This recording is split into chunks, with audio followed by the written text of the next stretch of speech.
আলহামদুলিল্লাহ, আল্লাহর কাছে সব কিছুর জন্য শুকরিয়া জানাই।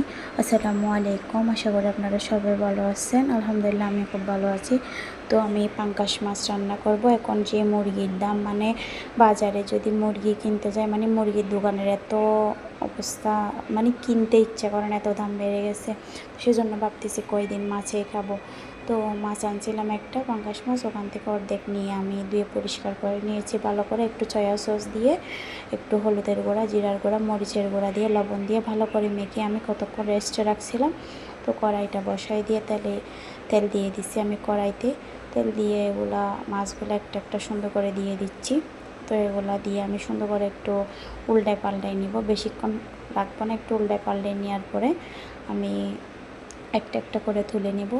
আমার এগুলা তোলা হয়ে গেলে সেই তেলগুলোর মধ্যে আমি কিন্তু পেঁয়াজ কুচি করে রাখছি, এই পেঁয়াজ কুচিগুলা দিয়ে একটু সুন্দর করে নেড়ে ছেড়ে নিব।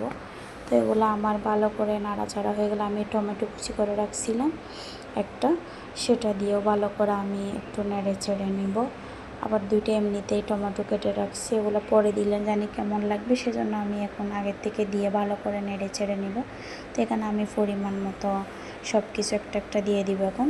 তো এখন দিয়ে দিলাম লবণ, তার সাথে দিয়ে দিব আমি পরিমাণ মতো শুকনো মরিচের গুঁড়া, আর সাথে দিয়ে দিব হলুদের গুঁড়া, আর সাথে একটু জিরার গুঁড়া দিয়ে দিব। তো এগুলা দিয়ে আমি সুন্দর করে নাড়াই চাড়াই নিব। তো এগুলা নেড়ে চেড়ে নিয়ে একটু পানি দিয়ে আমি একটু কতক্ষণ কষাই নেব। তো আমার এগুলো কষানো হয়ে গেলে ভালো করে আমি একটা একটা মাছ দিয়ে দিব। মাছ দিয়েও সুন্দর করে আমি নেড়ে চেড়ে কতক্ষণ চুলাতে রাখবো। কেননা এরকম করে রান্না করলে অনেকটা খাই, বাচ্চারা তেমন একটা মাছ পছন্দ করে না, তাও এরকম করে রান্না করলে একটু খাই। তো আমার এগুলো ভালো করে রান্না করার পর আমি ধনেপাতা কুচিগুলো দিয়ে নামাই নেব। আল্লাহ হাফেজ।